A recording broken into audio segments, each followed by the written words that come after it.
parler beaucoup, manger l'argent, voyager beaucoup seulement, mais travailler beaucoup, créer des choses, emploi des jeunes, non, non, non.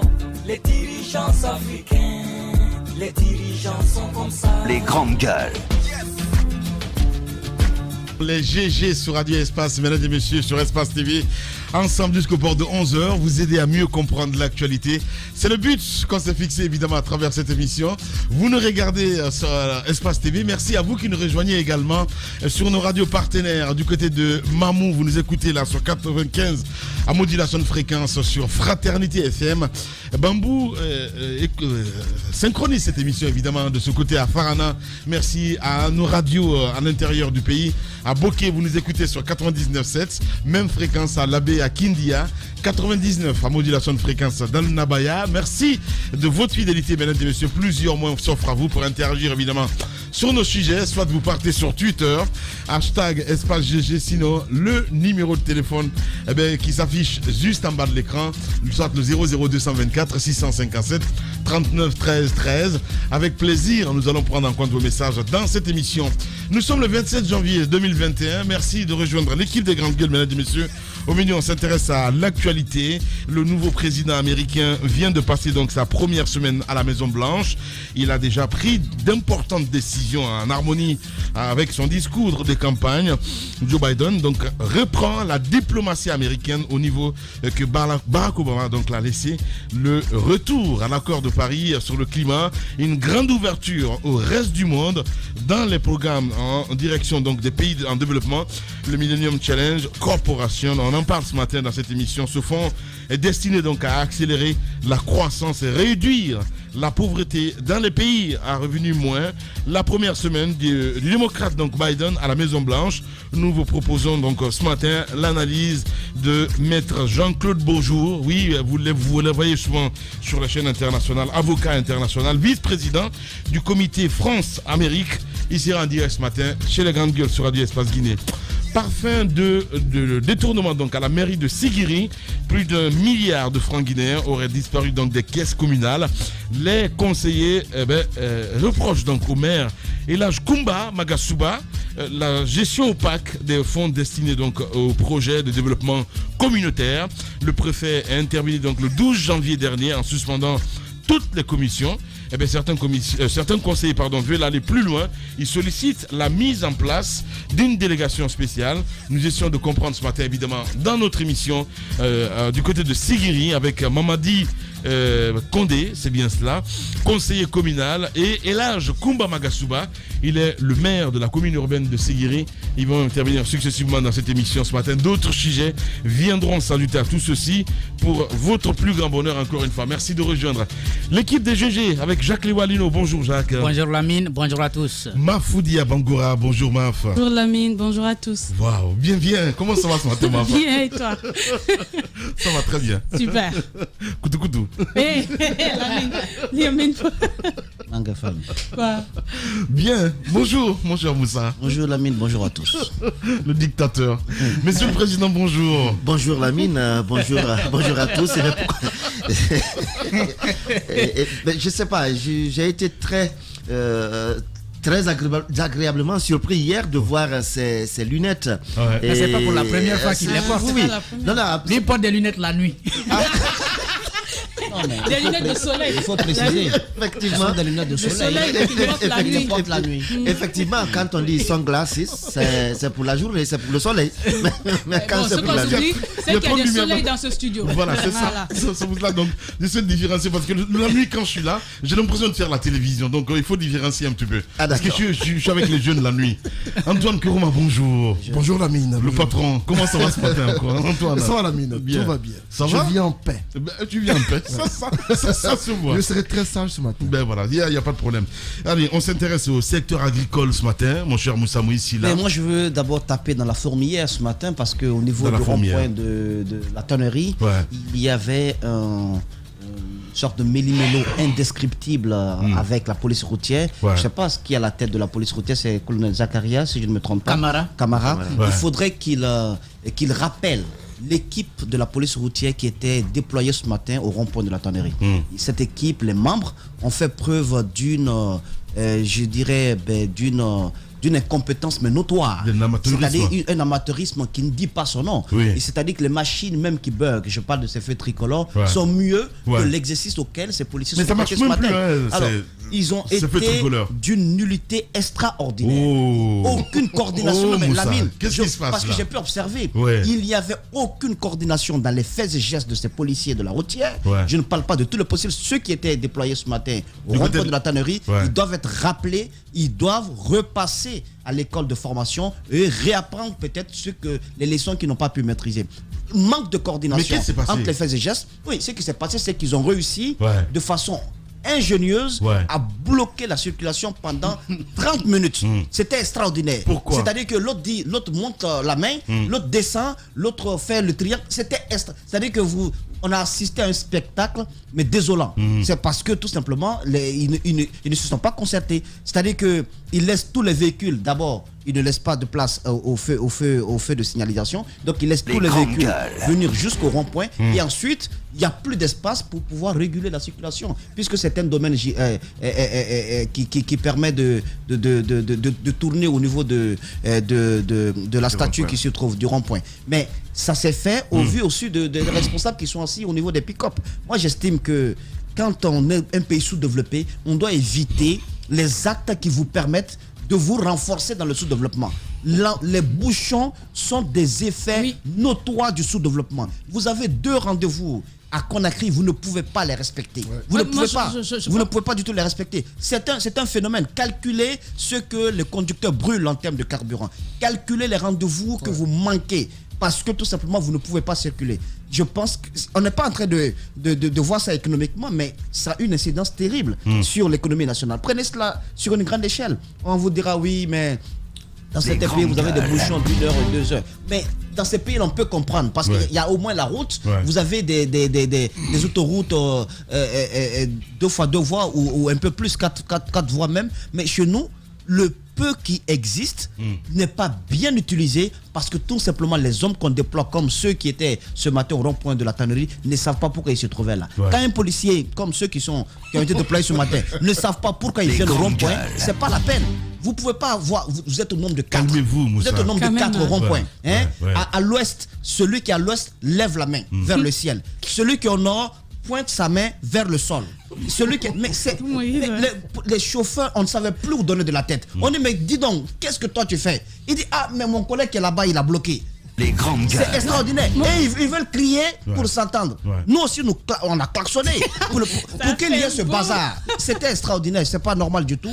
Il faut éviter de faire de telles choses parce que souvent dans la circulation, il y a des urgences pour le pays, il y a des malades, il y a vraiment des programmes qu'on ne peut pas rater. Et c'est dommage. Calculez-vous même la mine.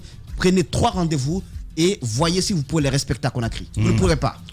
Tu peux pas. Moi, du coup, je pense quand même qu'il faut être un peu indulgent. Pourquoi je le dis? Parce que quand vous prenez par exemple Sangoya, quand vous quittez Matoto, il y a un feu qui est là à droite.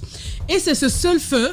Du coup, ceux qui sortent du raccourci qu'il y a vers Sangoya ou ceux qui viennent de l'autre côté, on ne sait plus à quel sens ouvrir. Je veux dire qu'aujourd'hui, on veut nous offrir... les feux de signalisation. Les décors là même. Non, ça ne s'allume plus. Oui, ça s'allume des fois. Ça s'allume des fois. Ce que je veux dire, c'est que c'est vrai, aujourd'hui, on veut nous offrir des feux, mais en même temps, ce qu'il faut reconnaître, c'est que les routes n'obéissent pas. Parce que des fois, les routes ne se rejoignent même pas. Ça fait que c'est très compliqué. Quelle que soit la volonté des fois des agents déployés, il est très difficile de canaliser ce monde quand il y a par plusieurs côtés, les chauffeurs peuvent sortir. C'est très compliqué, sans compter que les piétons aussi sont là. Les vendeurs sont là. C'est le cas de la tannerie ici. C'est assez compliqué. Peut-être qu'on va devoir s'accommoder à tout ceci, mais à la longue. Il la régulation de la circulation routière. Vous régulez tout cela. Il régule, à un point giratoire, vous ne pouvez pas quand même venir tout bloquer et vous n'avez pas de coordination dans vos faits et gestes. C'est ce que je sais. Je t'ai bien compris et j'ai dit que je suis d'accord. Mais c'est que par moment, ça devient très complexe lorsque les infrastructures routières ne sont pas là. Parce que quand on prend normalement un carrefour, il y a plusieurs entrées et les feux obéissent. Mais vous pouvez avoir aujourd'hui en Guinée un carrefour avec un seul côté de feu. Comment réguler ça? Je sais pas, c'est même difficile d'obéir. Et quand on prend les citoyens, heureusement que la sensibilisation a un petit peu commencé, mais sinon au début rien n'allait. Et encore qu'aujourd'hui, moi je le reconnais, la dernière fois j'ai grillé les feux ici à la tannerie. J'avais même pas vu le feu parce que dans la tête tu n'es même pas habitué. Tu viens et puis on te stoppe. Mais graduellement ça vient, mais en même temps ce qu'il faut. Hein? Les grandes gueules. Est-ce que j'ai dit j'ai droit? J'ai dit que j'ai grillé. Ouais. J'ai grillé, ça veut dire que j'avais tort. Mais en même temps, il faut que les infrastructures routières suivent si on veut une certaine fluidité dans la gestion. Comme ça, on ne peut pas tout miser sur les agents parce qu'à eux seuls, ce n'est pas la solution pour sortir de ces gros bouchons. Je suis d'accord, mais même si nous avons des autoroutes 5 voies, s'il n'y a pas du tout de formation adéquate, encore une fois, comme ce fut le cas pour ces policiers de la tannerie ce matin, je pense que nous allons continuer à assister à ce genre de bouchons. Il faut de la coordination. À ce niveau, parfois, quand il y a des sémaphores, on n'a pas forcément besoin des policiers. Daouda, je te donne juste un exemple. Oui, on n'en a pas besoin parce qu'on circule ailleurs. Moi, je vous parle d'un effet qui n'est pas normatif. C'est-à-dire que les feux ne marchaient pas. Donc on fait appel aux moyens humains pour venir réguler la circulation. D'ailleurs, on est habitué au Mais moins il n'y a pas une route qui produit plus d'embouteillage que la route de Kosa. Mais là-bas, quelquefois, le génie apparaît dans la tenue du policier. C'est-à-dire qu'il fait de telle sorte que la ligne principale s'arrête loin du carrefour et ainsi de suite. Donc au niveau du point giratoire, l'espace est libre. Quand on donne le go à la ligne A, eh bien, ça circule normalement, la ligne B attend, ainsi de suite. Mais quelquefois, j'ai comme l'impression qu'ils ont mal à la volonté. Non, peut-être c'est les stagiaires qui étaient là. Hein, parce que souvent... Ce matin, il faut les appeler. Carton rouge pour les policiers déployés ce matin au rond-point de la tannerie. Non, quand même. Il est très fâché. Hein, voilà. Allez, on va le carburant, le cours normal. Ça coûte de C'est pas vrai, ça. Wow.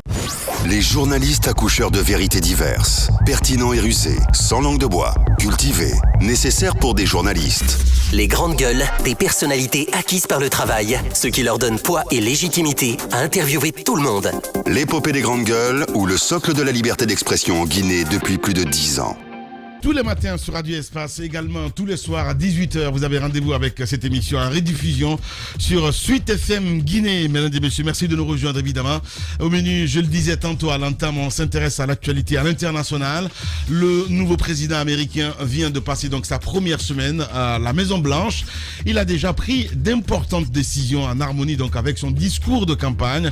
Joe Biden reprend la diplomatie américaine au niveau que Barack Obama l'a laissé, le retour de l'accord de Paris sur le climat, une grande ouverture donc au reste du monde, entre autres. Nous allons comprendre ce matin dans notre émission avec cet avocat spécialiste évidemment des États-Unis d'Amérique, c'est bien sûr Jean-Claude Beaujour que nous allons joindre du côté de Paris. Dans la deuxième partie, on s'intéressera évidemment à cet autre sujet, par fin de détournement à la mairie de Sigiri. Plus d'1 milliard de francs guinéens donc auraient disparu des caisses communales. Les conseillers reprochent au maire Elhadj Koumba Magasuba la gestion donc opaque des fonds destinés aux projets de développement communautaire. Le préfet est intervenu le 12 janvier dernier, il le dit ce matin Jacques Lewaneno, en suspendant, tenez bien, certains conseillers veulent passer à l'acte parce qu'eux ils demandent carrément de mettre une délégation spéciale en attendant. Donc nous essayons de comprendre ce matin avec quelques intervenants, entre autres le maire de la commune urbaine de Sigiri qui va intervenir ce matin chez nous. C'est bien sûr Elhadj Koumba Magasuba et Mamadi Condé, conseiller communal. Nous allons le joindre ce matin dans cette émission. Je le disais tantôt, on s'intéresse évidemment au secteur agricole parce qu'on parle que mine en Guinée, mais ce secteur évidemment, je vais dire, il faut toucher un mot, c'est très important. Parce que le président de la République a dit que la Guinée n'était pas qu'un scandale minier, mais c'était aussi un scandale agricole. Il maintient ce discours et quand il est arrivé, il a exprimé quelques volontés dans le discours.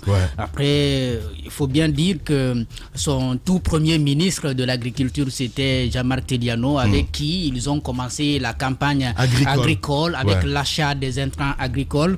Et on a vu un scandale qui a entouré tout ceci. Finalement, on s'est rendu compte que les affaires importantes de l'agriculture, disons de ces campagnes agricoles qui étaient menées, étaient gérées, n'est-ce pas, du côté de la présidence. On l'a su après, quand quand Jean-Marc Tediano a quitté le gouvernement, parce qu'il l'avait dit clairement. Donc en 2013, il y a eu cette rencontre-là aussi du côté de Abu Dhabi. Le gouvernement guinéen est parti rencontrer les investisseurs étrangers pour leur présenter la Guinée agricole. Donc souvent, quand on partait, c'était de dire, bon, nous avons la bauxite, nous avons le fer, nous avons du diamant, mais on est allé pour dire combien de terres arables nous avons, plus de 6 millions d'hectares, disons, avec une pluviométrie qui va avec, donc, des éléments qui donnent clairement envie d'investir dans le secteur agricole. Ça, c'était en 2013. Et de 2013 jusqu'à aujourd'hui, il faut quand même faire un petit bilan. C'est-à-dire qu'il y a eu moins d'investissements dans ces secteurs. Effectivement. Il y a qu'à l'intérieur du pays, ici à l'interne, il y a des initiatives, des opérateurs économiques qui essayent d'investir dans l'agriculture, mais avoir une société agricole de dimension internationale, assez structurée, comme on en a dans les mines, on n'a jamais eu de 2013 à maintenant. Après, il y a quand même au niveau de la structure, donc de la politique qui est conduite, on a continué à nommer des ministres de l'agriculture qui étaient vraiment au niveau du gouvernement. Pas des ministres, hein. Bon, parce que c'est la présidence qui gère. C'est la présidence qui a toujours géré, en tout cas, la campagne agricole. Donc, je crois, avec le dernier remaniement, il y a quelque chose qui ne doit pas nous échapper. Le ministre qui a été nommé, c'est un ministre délégué rattaché à la présidence de la République. Est-ce que c'est pour dire désormais que c'est une affaire. Ce qu'on a toujours fait semblant, on le fait maintenant véritablement. C'est que le président de la République devient le ministre de l'Agriculture. C'est lui qui va investir, qui va intervenir directement là-dedans. Il y a quand même des questions qui restent posées à ce niveau, parce que il y a la volonté de par le discours, mais qu'est-ce qu'il est prêt à faire véritablement sur le terrain pour changer les choses. Nous sommes loin aujourd'hui d'atteindre l'autosuffisance alimentaire, même si les objectifs qu'on s'était fixés à l'époque, c'était de ramener le grenier en Guinée. C'est-à-dire la Guinée, grenier de l'Afrique, c'était au temps colonial, ou avec les FAPA, par exemple. Au début de la Première République, il y a eu en tout cas ces prouesses qui ont été réalisées à l'époque. Est-ce qu'aujourd'hui on est en train d'aller vers ça? Est-ce qu'on est en train d'aller vers un État interventionniste aussi, qui va être assez présent dans le secteur agricole, au lieu de laisser que ce soit l'agriculture traditionnelle qui continue. D'ailleurs, elle ne nous nourrit pas. L'agriculture traditionnelle qui ne peut pas tenir face à la situation actuelle due à beaucoup d'autres phénomènes comme le changement climatique. On essaye de dire il faut être résilient, mais encore une fois, il y a des difficultés de continuer avec l'agriculture sur brûlis. Et les quelques opérateurs économiques qui investissent, je crois qu'il y a matière à encourager leur initiative, mais comment permettre à ce que ces opérateurs puissent aller à des sociétés agricoles plus structurées, de manière à pouvoir donner à la Guinée son riz, son maïs, et qu'elle soit indépendante, n'est-ce pas, des importations qui continuent de plus belle. Je pense qu'il faut attendre encore, hein, mon cher Jacques Lévalino. Et pourtant, ce secteur, je parle du secteur, le secteur agricole évidemment, offre beaucoup d'opportunités, ma chère Afoudia Bagoura. Évidemment. Pardon. Ça offre énormément d'activités. C'est pourquoi c'est difficile de comprendre que des dirigeants qui veulent développer leur pays ne puissent pas miser sur l'agriculture. Parce que c'est plusieurs... Ça saute un petit peu aux yeux, parce qu'il a bien fait de comparer un petit peu ce secteur au secteur minier, dans ce sens que tout simplement, il n'y a pas d'investisseurs. Enfin, je ne vais pas dire il n'y a pas d'investisseurs, même si on investit, mais on ne voit pas à l'œil nu. C'est ce qui est bizarre. Non, mais c'est clair que on ne peut pas comparer l'investissement qu'il y a en Guinée aujourd'hui dans l'agriculture par rapport à l'investissement qu'il y a par exemple dans les mines. Lorsque le président s'intéresse à un sujet, on le sent carrément. Lorsqu'il a voulu à un moment donné qu'il y ait le courant, il y a une manne financière qui a été investie. Maintenant, la gestion a été autre.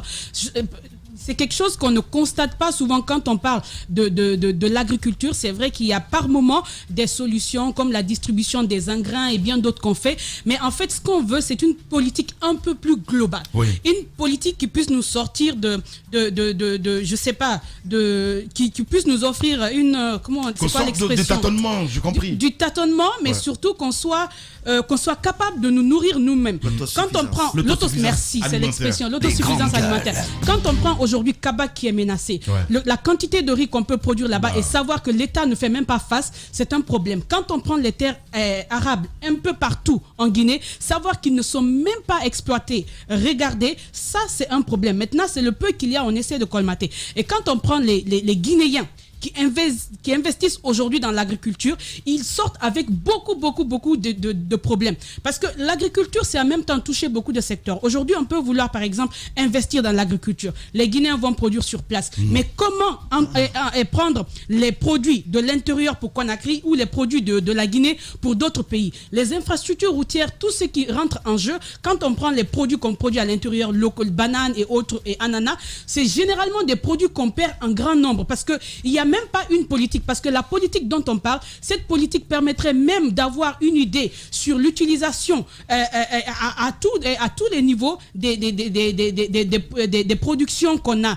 Il y a la conservation et tellement de choses. Je pense que les acteurs sont là. Mais le problème de la Guinée, c'est souvent ça part de la volonté. Lorsque le président a la volonté, il trouve des répondants. Si pour lui, c'est pas si important que ça. Tout faire, non, je dis il trouve des répondants. Non, je suis désolé. Je n'ai pas dit qu'il va faire. J'ai dit qu'il ait la volonté. Il a la volonté. Je ne suis pas en train de le défendre parce que quand je vois aujourd'hui que ce ministère s'est rattaché à la présidence de la République, on dit la même chose. Ça veut dire beaucoup de choses. On dit la même chose. Voilà. Jusqu'à date, le président, il n'a pas la volonté. C'est qu'on nous ment. Ben oui, je suis désolé. Ça ne serait pas étonnant, mais toujours est-il, pour conclure rapidement, si le président a la volonté aujourd'hui de faire de l'agriculture un secteur clé comme les mines, je pense que tout ce qu'il lui faudra, c'est d'écouter les acteurs. Il a déjà prouvé ses prouesses quant à aller chercher des fonds pour quel que soit le secteur. Il peut en trouver pour l'agriculture, mais pour le moment, je pense que ses priorités sont ailleurs. Et c'est ça le malheur. Justement, allez-y, Moussa. Je pense que... Brièvement. Hein? Oui, brièvement. Quand on veut lutter, par exemple, contre une inondation, on ne cherche pas à nettoyer la maison, on met fin à la source où l'eau s'écoule. Effectivement. Hein, on met fin, on essaie de boucher les trous où il y a le suintement de l'eau et tout cela. Je pense que nous on est en train de faire le contraire. Vous ne vous attaquez pas au problème, à la racine, vous attaquez aux conséquences, vous attaquez aux effets. Ça ne peut pas marcher.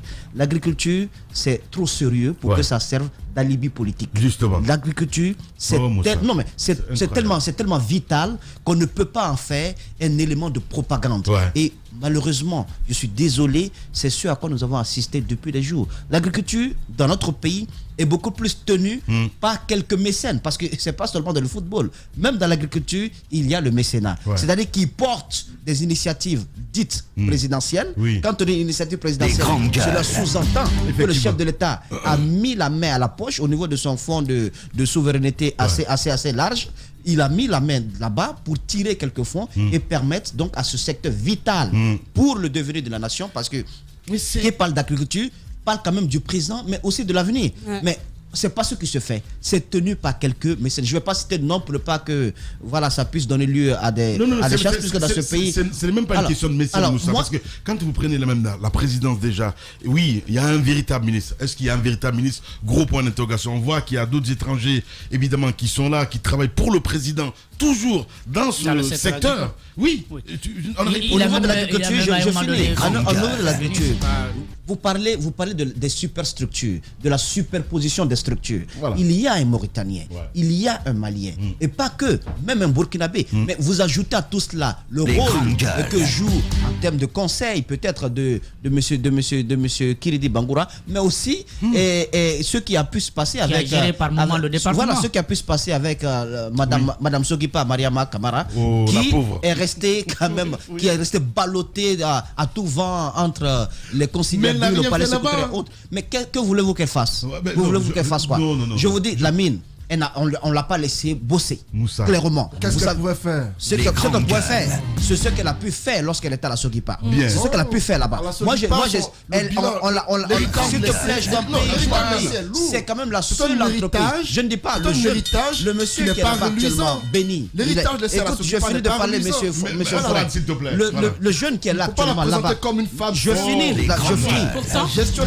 Le monsieur qui est là-bas actuellement, Béni, je ne dis pas qu'il n'a pas de niveau, qui ne fait pas un bon travail. Il peut bien réussir parce que les premiers éléments sont rassurants. Mais je dis, la seule entreprise qui a survécu au régime de Sékou Touré, au régime de Conté, et qui est en train de vivre encore au temps de Condé, c'est la ceux qui partent. Merci beaucoup. Voilà. Mais ça veut dire quoi? Lorsqu'il n'y a pas de bilan, l'entreprise disparaît. Exactement. C'est logique. Ce que je veux développer est très important. Ne noie pas le poisson par la queue. Ce que je veux dire, l'agriculture, la mine, c'est la production, c'est le stockage, c'est le transport, mais aussi la transformation. Prenez ces 4 éléments. Dites-nous dans notre pays. Parmi ces 4 éléments, oui, je tape des parce que ça me touche. Dans ce pays-là, parmi les 4 éléments fondamentaux, quel est l'élément qui marche? Quel est l'élément qui marche? Je ne connais pas, sincèrement. Le président de la Chambre nationale d'agriculture, à lui seul, les hectares qu'il met en place, avec ses propres moyens, les intrants agricoles qu'il fait venir, la mécanisation en marche au niveau de son secteur, le rendement se passe de commentaires. Ça lui a permis d'ailleurs. Tu parles de M. Denker. Non, j'ai bien compris. Mais moi, je m'intéresse à ces vrais gens. Non, mais je vous parle des vrais. C'est juste incroyable. Mais je vous parle des vrais. Mais les vrais gens, ça passe par quoi? Les vrais gens vont continuer à travailler avec le daba, avec quand même la mine. Alors pour laquelle tout à l'heure, je dis il y a un mensonge d'État en tout cas dans ce secteur-là. Ce que je souhaiterais, c'est que le président de la République laisse ce secteur à des spécialistes. Et qu'il puisse permettre à ceux déjà qui ont les pieds à l'étrier, qui ont déjà fait même quelques périmètres agricoles, qu'ils puissent exprimer sur la question agricole. Ils sont nombreux, ils ne sont pas organisés. Lorsque les spécialistes veulent le faire, ils ne le font pas. Et la cheville ouvrière de ce secteur névralgique, c'est la Chambre nationale d'agriculture. On laisse les spécialistes s'exprimer au lieu d'en faire des éléments de propagande. Allez-y demander où se trouve le café Mercedes, le cacao qu'on a présenté à Zérekoré. Allez-y demander où se trouvent ces pépinières. Allez-y leur demander les tracteurs qu'on a présentés, qu'on pouvait commander sur téléphone portable. Allez-y à la présidence, demandez-leur de vous commander sur téléphone portable. Ceux qui ont mis le président dans une couleur noire et dit prenez un portable, vous pouvez commander un tracteur du côté de Mort. Allez-y, qu'on vous commande même une pièce d'un tracteur. Vous ne pourrez pas. C'est pas organisé.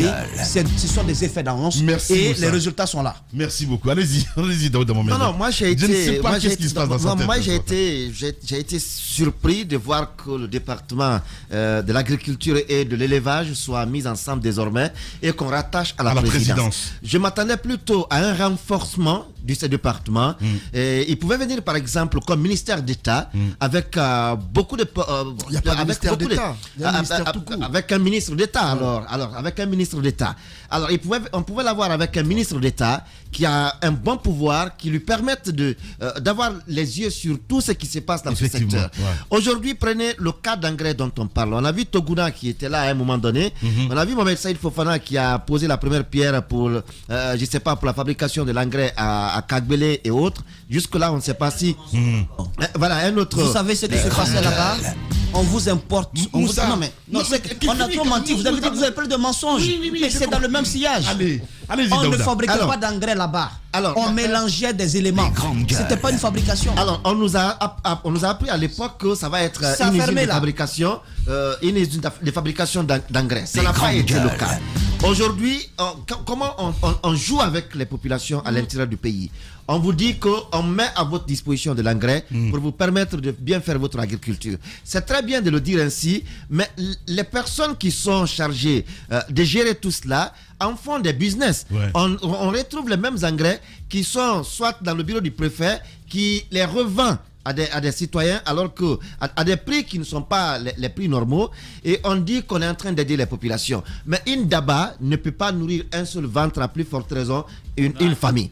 Il faut aujourd'hui que le travail soit bien mûri, qu'on sorte de la présidence, qu'on mette le tableau de l'agriculture dans notre pays. La dernière fois, je le disais, on a fait beaucoup les campagnes autour de l'agriculture dans notre pays, mais ça n'a jamais permis de diminuer un peu l'importation du riz ici. Aujourd'hui, on peut, comme on le fait avec...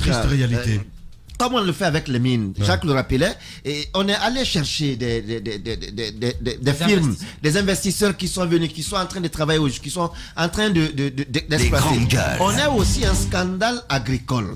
Mais pour être un scandale agricole, il faut bien que les actions réelles soient sur le terrain.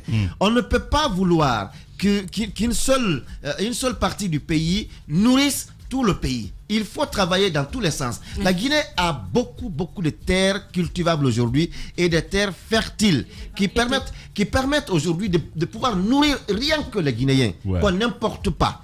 Mais aujourd'hui, on préfère se concentrer à un endroit, les plaines de Koundian, les plaines de Koba, les plaines de Kabak, on n'en parle même plus. Là, parce que ça a disparu. Ça a disparu, Kabak. Et aujourd'hui, est-ce que Koba est le même Koba jusqu'à présent?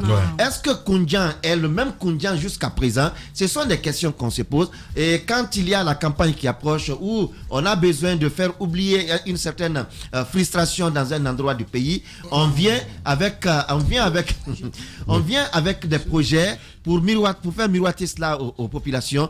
Je crois qu'aujourd'hui, je le disais la dernière fois encore, on n'a pas aujourd'hui de temps à perdre. On n'a pas de temps à perdre dans les discours politiques. Il faut se mettre au travail.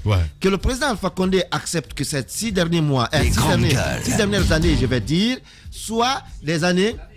Alors, 6 premières années, c'est plus 6 premières années, soit des années vraiment consacrées au travail. Et que les résultats qu'on a attendus depuis 10 ans soient enfin là, en ces 6 ans. Et qu'on ne se maintienne pas dans les guéguerres politiques, tel ne doit pas parler, tel ne doit pas sortir, tel ne doit pas faire ceci.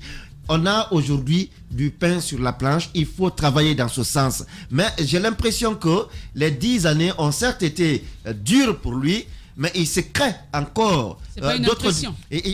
Non, c'est une réalité. Voilà, il se crée d'autres pistes de conflits encore. Les années ont été dures pour lui, comment? Merci. Comment? Les 10 dernières années ont été dures pour lui, comment? Les 10 années ont été dures. Oui, pour lui. Pas pour lui. Pour le peuple guinéen. Pas pour lui. Pour le pays. Pour le pays. Les 10 années ont été dures pour le pays. Et au point qu'on n'a pas pu travailler. On n'a pas pu travailler comment? Comme on fait son lit, on se couche. Comme on fait son lit, on se couche. On se couche. Voilà. Et c'est vrai, mais tout ce que ceux qui le soutiennent disent, c'est que le président Alpha Condé n'a pu avoir en 10 ans que 3 ou 4 ans de travail. Et aujourd'hui, on ne veut pas mettre à profit les 6 années pour rattraper ce qu'on a perdu. On veut encore créer d'autres problèmes et s'attarder sur ça pendant que les autres sont en train d'avancer. Prenez le Ghana et le gouvernement, ce n'est plus une question de compte-gouttes. Ce n'est pas au Burkina Faso, ce n'est pas une question de compte-gouttes le gouvernement, et ainsi que la Côte d'Ivoire. Mais nous aujourd'hui, on se maintient dans dans ce climat de on y va pas, qu'est-ce qu'il faut, qu'est-ce qu'il ne faut pas, et au point que les Guinéens finiront par encore s'habituer à ce climat. Et puis voilà, l'essentiel va nous échapper. On va se réveiller en 2026 ou 27 pour dire on devait faire ça en 2021, on n'a pas pu. Il faut aujourd'hui que ce département soit renforcé. Qu'on le sorte, on l'a mis à la présidence, mais qu'on le sorte là. Il faut le renforcer en dehors de la présidence, parce que le président de la République ne peut pas tout faire. Il ne doit pas être partout. Là où on doit mettre 10 poissons dans un trou, c'est lui qui vient inaugurer. Là où on doit on doit planter café Mercedes ou café Ford, je ne sais pas. C'est lui qui est là. Les chèvres géantes du Niger et autres, c'est lui qui est là. Ce que tu ne sais pas. Les bébés qu'on met dans le ventre des trucs. Les bébés qu'on met dans le ventre. C'est lui également qui vient là. Il faut que le président accepte de donner. Il faut que lui-même il se libère. Il faut qu'il se libère. Il faut qu'il autonomise ses ministres. Il faut qu'il leur laisse la main de travailler. Merci. Voilà. Allez-y Antoine. Voilà. Que faut-il faire pour ce secteur aujourd'hui, mon cher Antoine? Qui a dit qu'Alpha Condé n'est pas paysan? Alpha est paysan. Il a 24 hectares à Koundara. On a suivi à la télévision le préfet de Koundara présenté comme un trophée de guerre. Même à Bokeh, je pense. À Bokeh, il a plus de 24 hectares. Donc dire qu'il n'y a pas d'efforts fournis dans ce secteur. Antoine, tu ne peux pas y venir. Laissez-moi aller jusqu'au bout, pardon. Chacun a son temps de parole. Allez-y, Antoine. On laisse y aller. Allez-y. Juste merci. Voilà. Dire qu'il n'y a pas eu d'efforts fournis, ce serait un peu trop dire. Oui. Alpha a 24 hectares à Koundara. Alpha, attendez que je finisse, Moïse. Pardon, Moïse. S'il te plaît. Alpha a initié la journée nationale du paysan. Vous attendez que je finisse. Alpha a initié la journée nationale du paysan. Où on a vu des cas de la forêt qui semblait vouloir se montrer en messie devant les populations. Il y avait même le haut représentant à l'époque. Justement, mais ça a donné quoi finalement? Ça n'a rien donné du tout. Qu'est-ce que je veux dire? Il y a eu de grandes annonces. Il y a eu des éléments qui montraient qu'il y a... C'est pas manque de volonté. Justement. Il y a eu de grandes annonces, des discours creux, des slogans qui nous ont montré qu'il y a une ferme volonté de l'État d'investir dans le domaine agricole. Sauf que le bilan, en 10 années, le bilan, il est catastrophique. Il est l'heure de faire le bilan des ministres qui sont succédés. Il y a eu Jean-Marc Théliano qui a fait 2 ou 3 années à la tête du ministère. Après lui, il y a eu d'autres ministres forestiers qui sont venus. Après, il y a eu Jacqueline Sultan qui est venue. Après elle, il y a eu un autre ministre, je crois que c'est Mariam Sogipa ou Kiridi Bangoua qui sont succédés. Mais en 10 années, il est l'heure de faire le bilan. Quel a été le bilan des campagnes agricoles initiées par l'État guinéen? C'est l'heure du bilan après 10 années. Je me dis que si on revient sur ces annonces depuis 2011 à nos jours, on va dire, comme je le dis très souvent, la montagne a accouché d'une souris, ça n'a rien apporté du tout et il est important que le président redescende sur terre. Puisque désormais, il rattache l'agriculture à la présidence. Et en même temps, tu demandes à ce qu'on fasse le bilan des départements et tu demandes au président de recevoir. Non, c'est ce que j'ai dit. Quand je dis qu'il est temps qu'il redescende, j'ai dit clairement que le bilan dans ce domaine n'a pas été produit. Tu dis en même temps qu'il y a la volonté. Il n'y a pas de volonté à choix. Merci, ma Bavia. Il fait de l'ironie, il faut comprendre. Ce que je suis il le dit avec tellement de sérieux. Ironiser en disant qu'il y a eu de fortes annonces qui n'ont rien donné du tout. Merci beaucoup. Alpha, qu'on a des hectares de terre en Guinée sur lesquels on produit du riz, mais ce riz là est vendu aux populations, c'est ce que je veux dire. Merci beaucoup Antoine. Alors, vous avez tout de même un élément important lié qui explique à lui seul le fait que notre gouvernement, en tout cas le président de la République, ne fait pas de l'agriculture l'une de ses priorités. Vous avez le blocage des différentes productions qui ont des productions faites par des agriculteurs, des planteurs de notre pays. Un élément que nous avons diffusé à la télévision récemment. À cause du blocage des frontières, de la fermeture des frontières avec le Sénégal, ce monsieur qui a une plantation d'ananas du côté de Kindia a perdu pas moins de 30 millions de francs CFA. Et lui, c'est juste un agriculteur. Prenez, multipliez l'échelle au niveau du Fouta Djallon, au niveau de la forêt, à cause de la fermeture des frontières. Quand on veut développer un pays, on n'agit pas ainsi au niveau agricole. L'autosuffisance. La transformation. Les seules unités industrielles, au niveau par exemple de Kindia, j'en parlais la fois dernière, l'unité industrielle de séchage des fruits avec Mouridjani, cela démontre que nous avons les fruits les plus succulents, même prisés sur le marché américain. Mais qu'est-ce qu'on fait pour leur promotion? Qu'est-ce qu'on fait pour leur promotion? Qu'est-ce qu'on fait pour l'encadrement? Le secteur est délaissé et je trouve que ce n'est pas par des effets d'annonce qu'on peut le développer. Merci beaucoup Moussa Moïse. Sila, vous êtes chez les GG. Chez les GG, nous pensons comme JMJ. Dire la vérité. La vérité, qu'elle plaise ou qu'elle blesse, est une pertinente attitude de sagesse. Le journalisme est la plus grande aventure humaine car il est mission, passion, vision, interrogation, immersion, quête de vérité et conquête d'objectivité. Écoutez les GG tous les matins sur Radio Espace en simultané sur Espace TV, Espace Région Bokeh, Labé, Zérékoré, Kindia sur 99.7, Cancan sur 99. Les grandes gueules sur Espace ou la messe des sans-voix. Vous nous regardez également à la télévision tous les matins sur Espace TV. Bienvenue si c'est maintenant que vous le faites. Je le disais tantôt, le nouveau président américain vient de passer donc sa première semaine à la Maison Blanche. Il a déjà pris d'importantes décisions en harmonie avec son discours de campagne. Joe Biden donc reprend la diplomatie américaine au niveau que Obama donc l'a laissé. Le retour donc à l'accord de Paris sur le climat, une grande ouverture au reste du monde dans les programmes en direction donc des pays en développement. Le Millennium Challenge, Corporation. Ce fonds est destiné à accélérer la croissance et réduire la pauvreté dans les pays à revenus moyens. La première semaine des démocrates Biden donc à la Maison Blanche. Nous vous proposons ce matin évidemment l'analyse de Jean-Claude Beaujour. Il est en direct ce matin chez les GG, mon cher Jacques Lewalino. Bonjour maître. Bonjour à tous et bonjour à tous nos amis en Afrique francophone. Merci beaucoup et bienvenue à cette émission. La première question donc c'est de savoir déjà à travers les premières mesures prises par Joe Biden Est-ce qu'on peut dire que les années Obama reviennent ou alors c'est une politique toute nouvelle qui ressemble à l'homme qui dirige actuellement la première puissance du monde? Non, tout d'abord, comme vous l'avez indiqué, le président Biden a été vice-président du président Obama. Quelques signes concrets qui ont été donnés. Tout d'abord, il a signé un décret pour abandonner le Muslim ban, qui ne touchait pas directement les pays d'Afrique de l'Ouest, mais qui touchait la communauté musulmane et qui était très mal ressenti, y compris par les musulmans américains. Il a pris la décision de réintégrer, que les États-Unis réintègrent l'Organisation mondiale de la santé, 25 qui représente une contribution de 25% du budget de l'OMS. Et vous savez à quel point l'OMS a un rôle important en Afrique dans le développement sanitaire et de la santé en Afrique. Enfin, il a nommé un certain nombre de personnalités. Je pense notamment à Linda Thomas-Greenfield, qui est une diplomate américaine extrêmement expérimentée sur l'Afrique, qui a eu plusieurs postes en Afrique. Je pense également à la nomination de Mahmoud Ba, qui est le nouveau dirigeant du Millennium Challenge. Enfin, et surtout, aux deux francophiles, John Kerry et Tony Blinken, qui auront pour la charge, pour l'un, les accords de Paris et pour l'autre, la politique étrangère, donc de mener cette politique étrangère. Ça, c'est pour les symboles.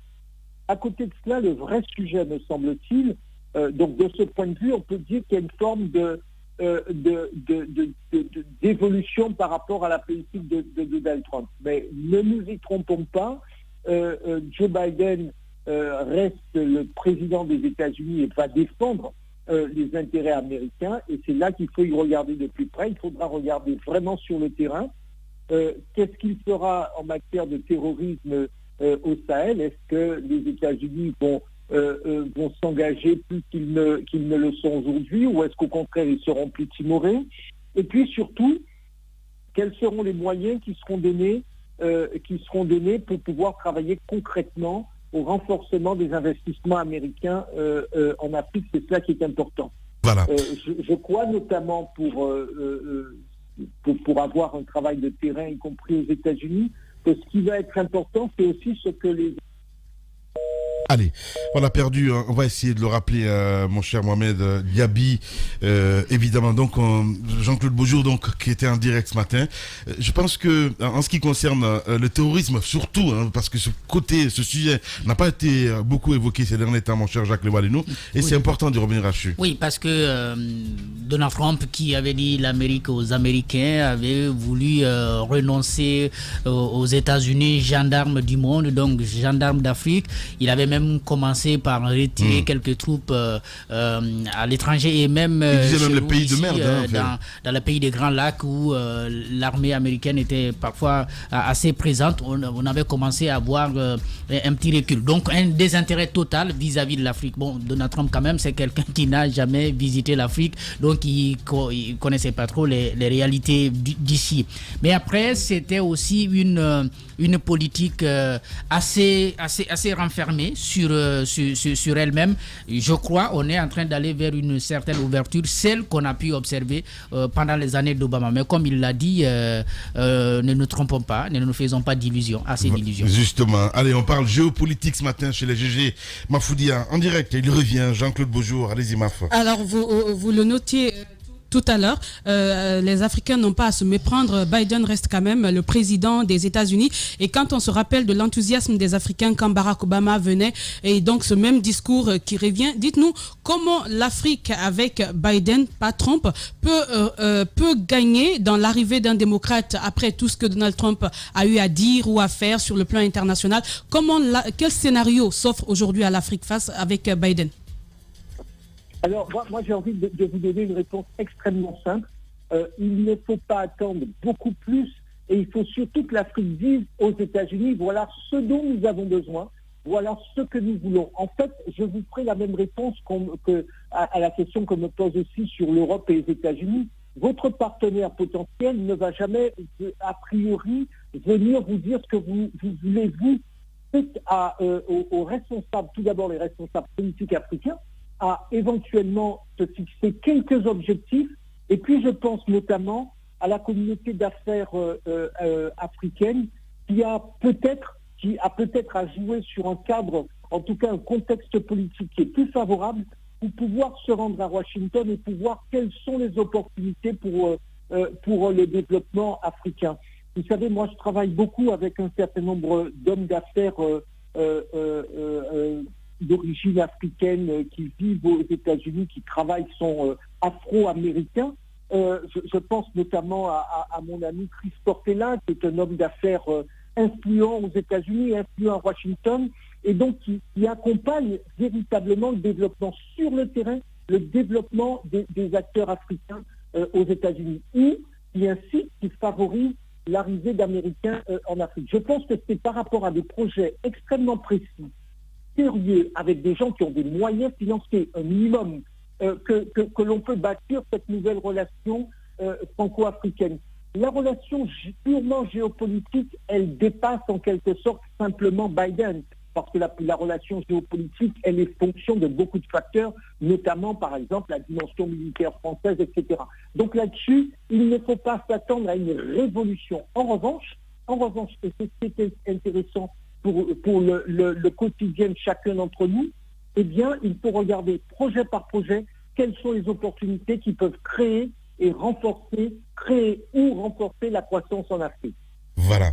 Jean-Claude Beaujour, en direct ce matin chez les Grandes Gueules sur Radio Espace Guinée. Allez-y, mon cher Moussa. Joe Biden se démarque très très vite de l'administration Trump. La signature de pas moins de 17 décrets, la nomination de vous l'avez mentionné, le cas de Mahmoud à la Millennium Challenge Corporation, mais aussi de quelques Nigérians, de quelques Américains ressortissants originaires du Nigeria, à des postes non pas des moindres au niveau du secrétariat adjoint au Trésor. Mais est-ce que dans les faits, puisque c'est un peu cela l'enthousiasme en Afrique, c'est qu'on a comme l'impression que le président américain pourrait se substituer à nos présidents élus sur le continent, en termes de politique, en termes de bonne gouvernance, en termes de lutte contre l'insécurité. Comment changer un tout petit peu ce paradigme et comprendre que tout de même, la diplomatie américaine reste au service du peuple américain et des intérêts de l'Amérique? Alors, vous avez effectivement précisé, je ne l'avais pas fait tout à l'heure complètement, la nomination de Wally Adeyemo comme secrétaire d'État adjoint. C'était Roy Speedboy en quelque sorte, c'est un financier, ainsi que d'autres jeunes Nigérians, à la Maison-Blanche dans l'équipe du président. Cela étant, moi j'ai le sentiment que c'est par là où la relation sera plus équilibrée, parce que c'est ce dont il s'agit en réalité. C'est que c'est pas simplement la politique de Biden qui intéresse les États africains, c'est comment est-ce que le nouveau gouvernement va mener une politique qui soit plus favorable aux intérêts des États concernés. Eh bien, moi, j'ai le sentiment que plus les États concernés, à la fois, seront des États forts qui puissent parler à Washington en termes d'intérêts, ou en termes de groupes d'États, parce qu'il peut y avoir sur un certain nombre de sujets plusieurs États qui disent voici quels sont nos objectifs et voilà ce que nous pouvons faire, voilà ce que nous voulons.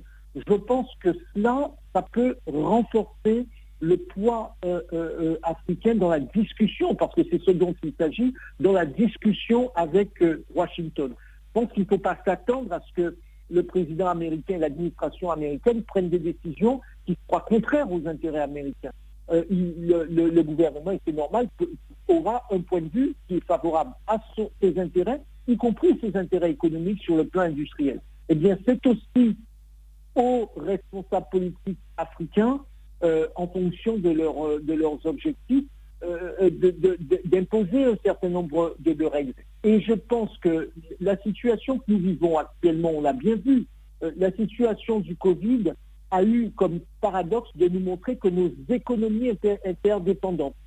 Les frontières fermées, ce n'est pas simplement des frontières fermées, c'est un ralentissement de nos économies. Donc tout le monde a intérêt, par exemple, à ce que des politiques de santé publique soient élaborées un peu partout dans la planète, parce qu'on voit bien qu'une épidémie qui part de Chine, en tout cas pour le coronavirus, elle est capable d'arrêter l'économie mondiale ça pourrait être la même chose pour un virus qui pourrait partir d'Europe, qui pourrait partir d'Afrique, qui pourrait partir des États-Unis. Donc on voit bien là, et certains l'ont dit, je pense au président du Bridge, Joël Ruet, ainsi qu'à l'ancienne directrice générale de l'UNESCO dans un papier, Irina Bokova, dans un papier récent, il faut une gouvernance mondiale en matière de santé beaucoup plus forte, parce que si nous ne parvenons pas à faire...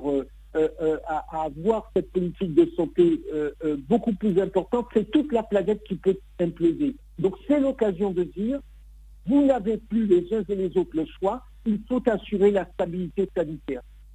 Si on veut on veut gérer le problème des flux migratoires, il faut assurer la stabilité politique dans les régions subsahariennes, non pas simplement d'Afrique, mais aussi d'Amérique latine, etc. Donc on voit bien que les problèmes sont des problèmes globaux. Que l'on parle de migration, je ne parle pas d'immigration, mais de migration de population et l'instabilité politique, que l'on parle des questions sanitaires, on voit bien que tout cela fait que nous avons des économies interdépendantes, des relations interdépendantes, et c'est l'occasion de dire, nous devons travailler ensemble. Bien, nous devons travailler ensemble. Jean-Claude Beaujour, en direct ce matin chez les Grandes Gueules, vice-président du comité France-Amérique. Allez-y, Daouda Mohamed. Alors, vous parlez tantôt de terrorisme aujourd'hui. On sait que l'Afrique particulièrement, je ne parlerai pas de l'autre côté, mais l'Afrique particulièrement a besoin d'être accompagnée pour neutraliser un peu ce terrorisme sur le continent. Est-ce qu'avec ces démocrates, Biden notamment, on peut s'attendre à un grand changement? Alors, il ne nous aura pas échappé, c'est pour ça que je le disais, qu'à la fois Madame Linda Thomas-Greenfield, comme je l'ai indiqué tout à l'heure, une diplomate qui a fait une partie de sa carrière dans un certain nombre de pays d'Afrique, essentiellement anglophones, mais qui était aussi en poste à Genève. Madame Thomas-Greenfield, afro-américaine, est ambassadeur des États-Unis aux Nations Unies, poste absolument important dans le réseau diplomatique américain. Deuxièmement, nous avons comme ministre des Affaires étrangères américain Anthony Blinken, qui est un francophile, qui connaît les relations franco-africaines, enfin il connaît suffisamment la France pour connaître la présence française en Afrique, qui connaît ces sujets, et donc on peut espérer que ce sont des personnalités qui seront sensibles et qui comprennent et qui seront sensibles à la stabilité politique en Afrique. Dans les régions concernées, quand on a parlé de terrorisme, et là encore, ça n'est pas seulement dans ces parties du monde qu'il y a du terrorisme, mais on parle de l'Afrique aujourd'hui, c'est vrai que la question du Sahel, c'est vrai que les groupes terroristes qui déstabilisent les États, avec toutes les conséquences que l'on connaît, sont au cœur de notre actualité politique et géopolitique. Et donc, j'ai bon espoir, et je pense que Tony Blinken est assez sensible à ces sujets-là. Il a eu des positions assez claires tout au long de ces derniers mois. Tony Blinken est à la fois expérimenté, est assez sensible sur ces sujets-là, et je pense qu'on peut s'attendre à une oreille plus attentive. Après, il s'agira de savoir quels sont les moyens, donc là on parle argent, on parle concrètement, quels sont les moyens humains, quels sont les moyens matériels que les États-Unis sont prêts à déployer pour pouvoir aider à cette sécurisation des régions concernées, à la lutte contre le terrorisme dans cette partie de l'Afrique. Voilà. Antoine Kourma, dernière question, Antoine. Monsieur Beaujour, rapidement, ces deux questions. La première, c'est l'implication constatée de Barack Obama pour l'élection de Joe Biden. On constate que le nouveau président américain a tendance à aller sur les pas de son ancien, je crois que c'était son ancien président. Dites-nous quel sera le rôle d'Obama auprès de Joe Biden. Est-ce qu'il aura une certaine implication dans la gestion du pays avec Joe Biden? L'autre question, c'est est-ce qu'il faut s'attendre à un sommet USA-Afrique pour bien sûr revenir sur les soucis dont souffre le continent? Alors, tout d'abord, il est évident que le président Obama n'a pas confié quel rôle il allait jouer, mais on va essayer de spéculer. Il est normal que le président Obama a l'expérience qu'il a et que le nouveau président, le président Biden, comme le font souvent les anciens présidents, les nouveaux présidents, ils échangent beaucoup. il se conserve beaucoup avec les anciens. Nous connaissons tous en Afrique le rôle de l'ancien. Et là, dans la société américaine, en tout cas société politique, ça joue pas mal. D'ailleurs, on aura toujours souri comment George Bush fils allait de temps en temps discuter en fonction des événements avec son père, George Bush Jr. Bon, père. Maintenant, donc il est certain que Biden consultera Obama. Cela étant, ne nous trompons pas. Si Biden veut s'ancrer dans une certaine continuité, en tout cas politique, s'il veut réussir son mandat, il ne pourra pas simplement faire une copie de la politique d'Obama. Ce qui veut dire qu'il va devoir innover. L'Amérique de 2009 à 2017 n'est pas l'Amérique de 2021. Et donc, par voie de conséquence, à bien des égards, il va devoir innover. Pensons, par exemple, à la question de la fracture qui existe dans la société américaine. La société américaine n'a jamais été aussi fracturée sur le plan social, économique et culturel. Bien. Deuxièmement, il ne nous aura pas échappé que 74 millions de gens ont voté pour Donald Trump et que Donald Trump a un électorat activiste. Donc, il devra parler à cette Amérique-là. Il faut voir les choses différemment. Bien. Enfin, car je sais que le temps compte, un sommet US-Afrique souhaitable, mais là encore, un sommet US-Afrique, non pas pour aider l'Afrique à régler ses problèmes, j'ai envie de vous proposer une chose, un sommet US-Afrique pour créer un partenariat dans lequel l'Afrique véritablement, parce que l'Afrique est un territoire de valeurs à des ressources, elle ne vient pas pour simplement être aidée, elle vient pour contribuer, c'est cette contribution qu'il faut mettre en valeur. Voilà, ce qui est bien dit. Merci beaucoup en tout cas Jean-Claude Beaujour, il faut le rappeler, vous êtes avocat international, vice-président du comité France-Amérique.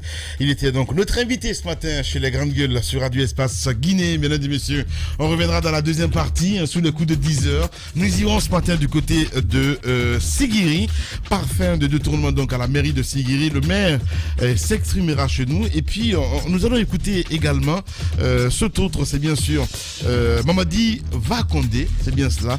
Il est conseiller communal du côté de la mairie de Sigiri. La deuxième partie des Grandes Gueules, c'est sur le coup de 10h10 sur Espace TV. Longtemps, j'ai cherché d'où provenait cette force. Cette force qui nous pousse à rentrer dans l'arène. À balayer d'un revers la pression qui nous submerge. Une détermination de fer dans un gant de velours. Écouter, motiver, recadrer, ajuster sans cesse les moindres détails, les petits riens qui transforment les rêves en exploits. Pour certains, cette force vient d'en haut. Pour d'autres, elle vient de l'intérieur. C'est ce qui nous rassemble, ce langage qui nous unit, ce qui nous permet d'amener une équipe vers le succès, sous les applaudissements de nos fans. J'ai longtemps cherché d'où provenait cette force, et la réponse est une évidence. Adafo Média, l'excellence, la perfection, la précision, la référence de la sous-région. Adafo Média, le futur, vivons-le ensemble.